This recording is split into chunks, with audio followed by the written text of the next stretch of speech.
Ada lebih 70 dalil menunjukkan sedekah amal itu juga boleh. Jangan kamu dengar ada orang yang tidak boleh sedekah amal loh ya. Nanti jadi ikut-ikut orang salafi tak pentung kepala kamu. Lebih dari 70 dalil yang membolehkan sedekah, termasuk yang menyebutkan 70 dalil itu amirnya salafi Ibnu Qayyim. Dalam kitab Ar-Ruh dia menyebutkan 70 dalil. Ibnu Qayyim itu yang imamnya orang salafi, malah orang salafi malah mengingkari, kan aneh itu. Nah, jadi orang salafi tidak ikut siapa-siapa, ya ikut pikirannya sendiri.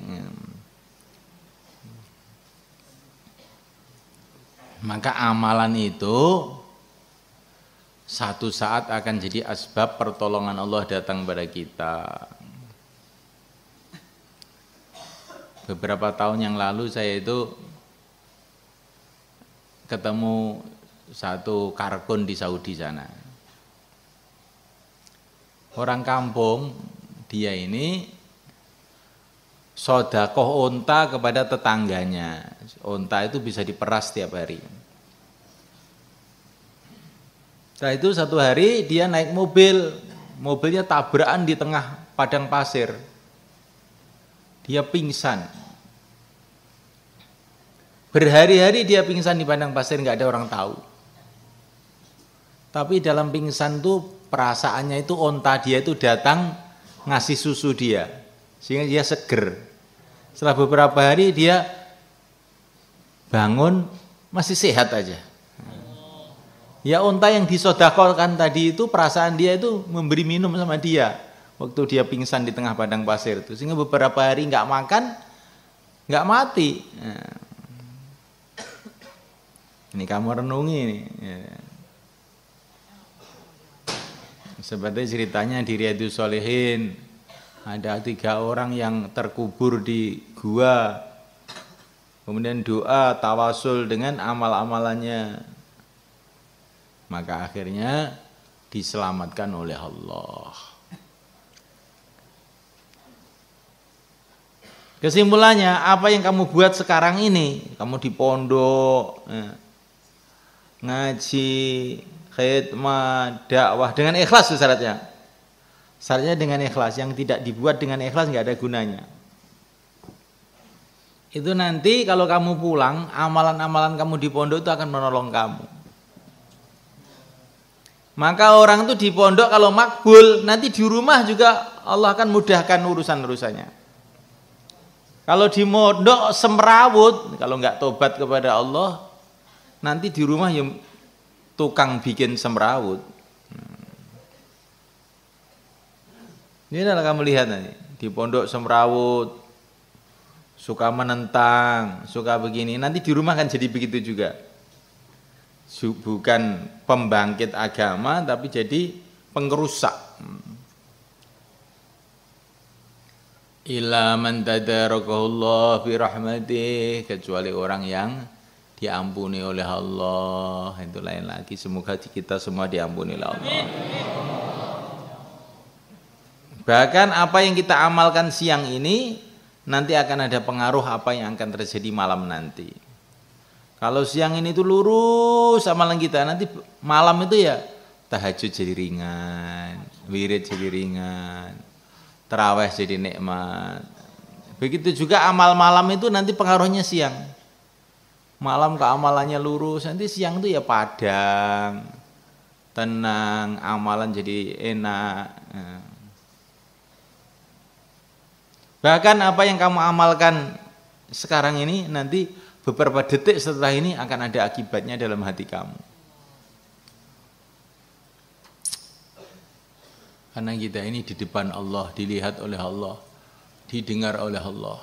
Amalan kita semuanya ini, kalau mendatangkan ridho Allah ya pasti menguntungkan kita, kalau tidak akan merugikan kita. Paham tum?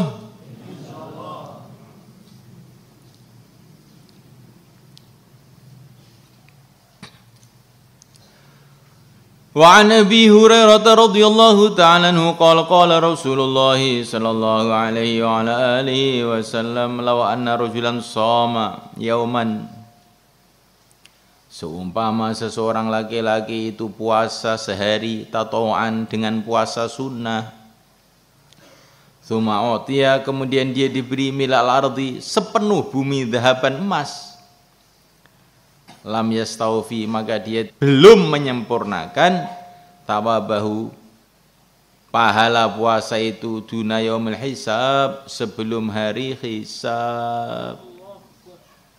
Seumpama orang itu puasa sunnah sehari, kemudian dia dikasih pahala sepenuh bumi emas, maka dia belum sempurna mengambil pahalanya, cik kurang gitu. Sampai sempurnanya nanti pada yaumul hisab, yaumul qiyamah.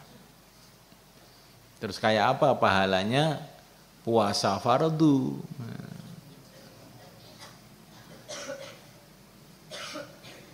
Itu puasa sunnah, untuk puasa fardu bagaimana? Maka kalau orang itu tahu begini, Masya Allah, betul-betul rugi orang tidak puasa itu. Kasihan sama orang tidak puasa itu.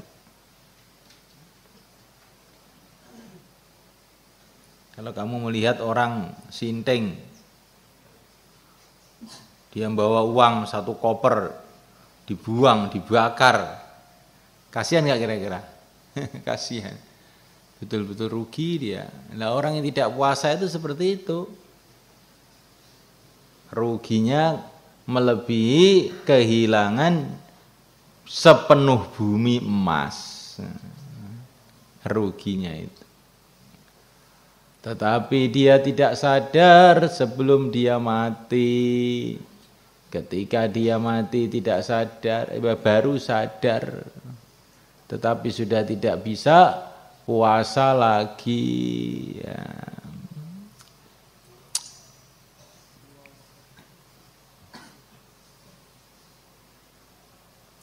Maka ambil agama itu betul-betul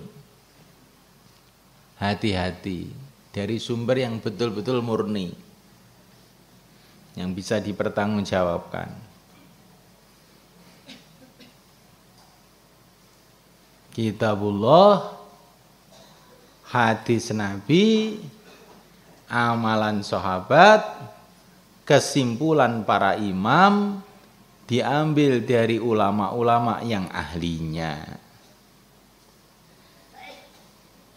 Kitabullah, hadis Nabi, amalan sahabat, kesimpulan para imam, diambil dari ulama-ulama yang ahli. Ya, ini baru bisa dipertanggungjawabkan. Kalau tidak nanti kita banyak menyesal di kubur kita.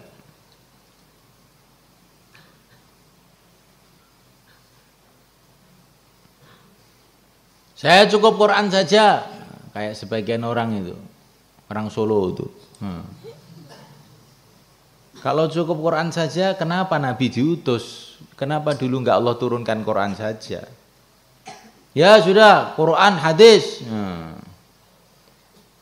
Kamu menerima Quran, hadis dari mana?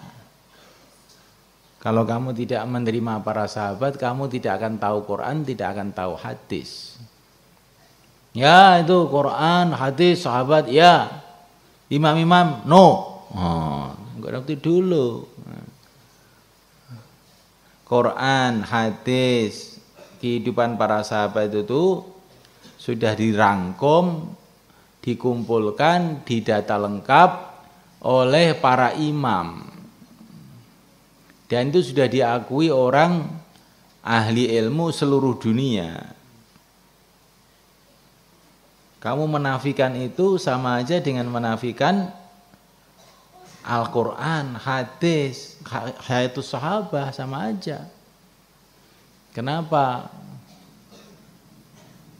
Karena kamu telah usaha memahami Quran tidak melalui jalur orang-orang yang lebih paham. Memahami Al-Quran itu harus pakai jalur orang yang paling paham, yaitu Rasulullah SAW. Memahami Rasulullah harus pakai jalur orang yang paling paham, yaitu para sahabat. Memahami kehidupan sahabat harus di jalur orang yang paling paham, yaitu para imam. Memahami para imam itu pun harus hati-hati. Harus dari orang-orang yang faham. Siapa yang ingin benar, insya Allah Allah bimbing dia. Kalau orang itu memang hatinya itu tidak ingin kebenaran, nanti oleh Allah ya akan digiring ke tempatnya aliran-aliran sesat itu.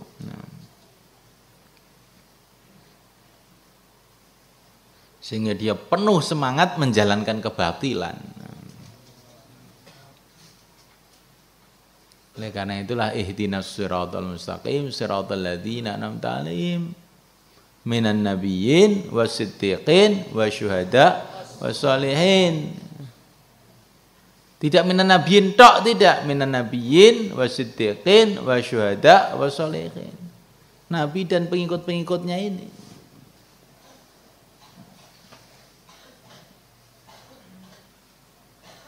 Cukup ikut Nabi, iya. Cuma Nabi itu menyuruh kita ikut sahabat. Cukup ikut sahabat, tapi Nabi itu menyuruh kita untuk rujuk pada para ulama.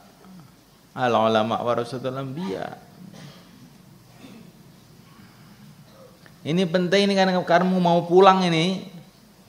Nanti kamu dengar ini, dengar itu, dengar ini, dengar itu. Oh, gawat nanti. Kalau ada perkara yang kamu tidak paham, tanya kepada orang-orang yang ahlinya. Ya. Jangan kamu nyimpulkan sendiri. Kemarin ada santri dari Sulawesi sana ngajar. Nah, itu ya karena pengetahuannya pendek, dia itu di sini belum sempat daurah, baru kelas 6. Nah, tapi hafid Quran bagus. Nah, dianggap ustadz dari Temboro. Tapi tahu-tahu kalau ngimami nggak pakai bismillah. Alhamdulillah gitu. Kenapa? Ini ada hadisnya itu. Ada hadisnya. Kamu kira baca bismillah nggak ada hadisnya? Kamu lihat Quran itu. Fatihah itu ada bismillahnya enggak di Quran itu? Matamu melek kok turu. Nah, gitu aja jawabannya itu.